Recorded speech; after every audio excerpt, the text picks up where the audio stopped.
If you're just joining us, I am here with the owner of ArtzyBella, Miss Ashley Bella herself.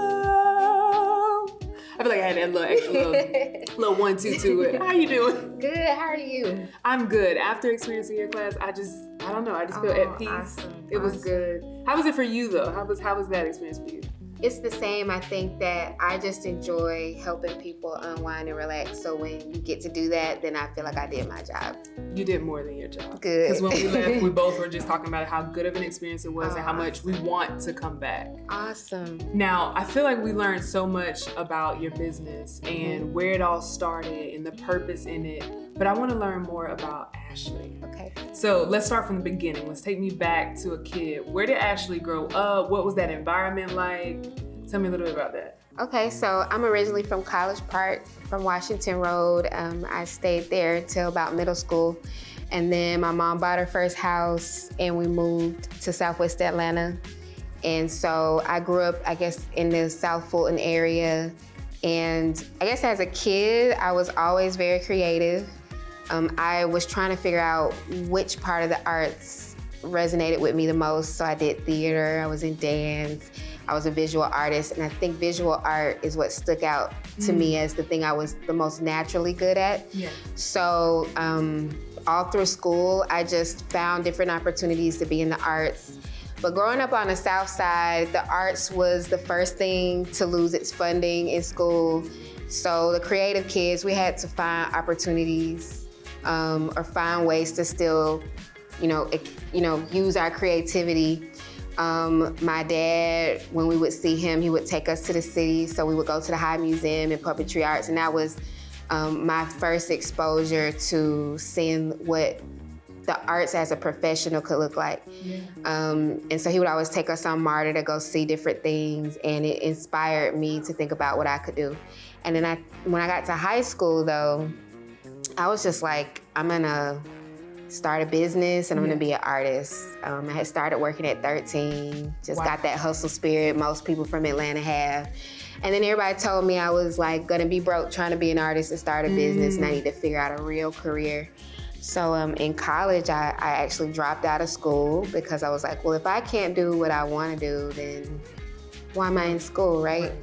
So I think when I dropped out, I started volunteering in churches, working with young girls, and learned about mental health because I was working with a lot of young girls who had a lot of real adult stuff they were dealing with. And then from mental health, landed me back into art. Wow. So I'm now doing what I was originally trying to do at 17. Right, but it still worked out for you though. It like did. All the things still worked out for the better. It did. Do you remember your first like big gig? Like your first big one that was like, oh yeah, this the one.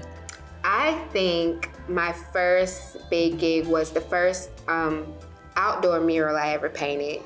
I had approached the city of College Park and I was like, I've done all these murals inside people's homes, but I want my work out on the street. I want people to drive around and see my work, especially in my old neighborhoods. But if no one knows that I can do it, it's not gonna happen. So I asked them, y'all got a wall somewhere you can at least let me paint on. And so there's this round barn. It used to be like a water tank in downtown College Park behind all the restaurants. And they said, well, we'll let you do that. We hope you know what you're doing. And I was like, yeah, I know what I'm doing, I wasn't faking it till I made it. I knew enough to know that it wasn't, the weather elements was the only thing that would be different from what I had been doing. So it took us a couple of months to finish that job because it happened right around the winter. Gotcha. So we were dealing with the rain, the cold weather. But yeah, we got a mural up there. We turned it into a community project. So I drew out all of the artwork and then let the community come paint it in. Wow. So we brought the whole neighborhood out. All of my friends that I grew up with came out. So I had lost one of my homeboys that year. So the whole project was just a way to honor my roots, where I was from, and a way for me to engage and for people to see like that I was actually, the things that I wanted to do at 17, I was now doing them full time, and I could involve people to be a part of my story. Yeah. Now, how did you even think I'm going to approach, because you said you were doing murals in houses. Obviously you have experience, but what made you think of like, let me approach this bigger company to say, hey, let me paint a wall for you? Where did that mindset come from? Because that could be a pretty big step, and some people are afraid to like, you know, I'm just little old me, that's a bigger company. What gave you that courage or that idea to let me approach this bigger company? That is a very good question. So when I was in college, one of my side hustles was I worked in music promotions. And a couple of the agencies that I worked for, they had contracts with the big labels. And the people I worked for, I just saw, the music industry is just a special, very interesting world of its own. But I saw how hard people were willing to get out there through guerrilla marketing and just get their name out, like very, very hungry. Just, you almost had to have a fearlessness of, I may look small to them, but there's like no limits to what I can do. And I took that same spirit into entrepreneurship and knew that to get the results that I wanted, I was gonna have to push past my fear and do some stuff that looked a little crazy, even if it looked crazy to me too.